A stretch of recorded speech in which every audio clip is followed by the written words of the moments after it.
What is up everyone, my name is Captain Giorgio and today we're going to be talking about photographs and why some work so well. Alright, let's jump into it.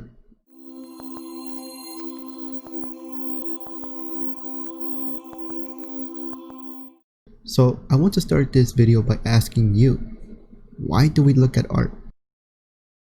Now, there are many examples of why people look at art, but is there a reason why we enjoy looking at what we see? What is it about the visual stimuli that makes us want to look at a picture in the first place? According to The Observer, an MRI study was recently conducted where subjects were shown works of art for 6 seconds, and it demonstrated that their ability to wander and reflect on an emotional level triggered way faster than expected. People were moved by the images almost instantly. Now, I don't want to focus too much on what happens in our brain when we interpret art.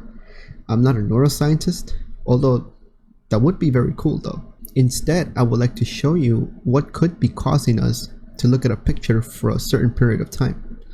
Our mind is always getting a lot of information, but when it comes to good composition, that usually tends to grab our attention the most.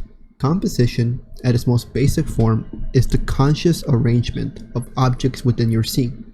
Sometimes the objects can be arranged naturally, and sometimes it all comes down to you. Sure, anyone can arrange objects around the scene, but what starts becoming more important is when your objects start to show meaning. They start to talk. It needs to express emotion within a person. And this is why I like this field of art, because the better you get at it, the more effectively you'll have an impact on someone. Everyone has their own process of developing an image, but I believe it all starts with your imagination, your memories, and your past experiences. So ask yourself questions like, how do I feel about my environment? What emotion am I trying to create? What is the message I'm trying to convey? How can I make this image look more pleasant? Like, these are some of the questions that goes down in a photographer's head whenever we're developing a composition. You see, photography is a form of visual communication. As I said before, like the study that showed just how fast a message can get across into someone's head just by simply looking at something should tell you how fast the message of photography can be. It's really cool if you think about it. I mean, when we talk to each other as a person, I believe it's longer for us to process what is it that we're saying to each other rather than just showing each other things. This is why I wanted to show you the basics of exposure and words like focal lengths and megapixels and APS-C, because these are all just fundamental words to get you started in recognizing just how much there is at your disposal to start creating something meaningful. Some photographs happen by accident, and that's just the thing with this. Like, sometimes it can just happen, and sometimes it just needs to be strategically planned out. Just look at the marketing advertisements you see on the daily on the streets. The way that advertisements are designed, it's planned out most of the time. And when you start planning things out, that's the process that everyone executes differently, and it's a skill that can be learned. The more you practice taking pictures, you'll start developing a subconscious eye, but that's a different topic for another day. The goal for some when it comes to creating composition is to create something pleasing to look at, while for others it expresses an idea. So in conclusion, what is it about composition that makes some photographs more successful than others? Well, that's what I want to bring to your attention, because in these upcoming videos that I'll be making, I would like for you to start seeing art differently.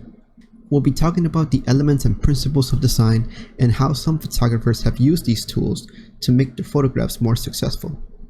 And by successful, I mean like they were able to get a message across without telling you much context. My goal at the end of this video series is to get you to understand why is there such an appreciation towards photographic art, why is it that some works are more successful than others, and to hopefully inspire you to start making your own photographs. So then that way you can start communicating to people at a more subconscious level. There's a saying that goes, everything has been already done, except by you. So I'll be seeing you next week when we start talking about the principles of design. And mind you, people have gone to art school to learn these things, and I'm out here giving them away for free.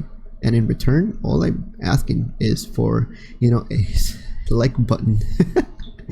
I feel like this is something that should be out there. It should be public information for you out there to start making your own art, to start making an impact on other people's lives, to start showing them something that they will never forget. And I think by creating a strong composition, you can have not only your message across, but can also leave an image in someone's head. So it would be really dope if you can hit that like button, and you can subscribe to this channel so that you guys can learn more as we go along. You wouldn't want to miss these episodes. Alright, so let's get started. I'll see you on next week. I hope you stay healthy, I hope you experiment, and most importantly, I hope you continue to stay creative. Alright, I'll see you in the next one. Peace.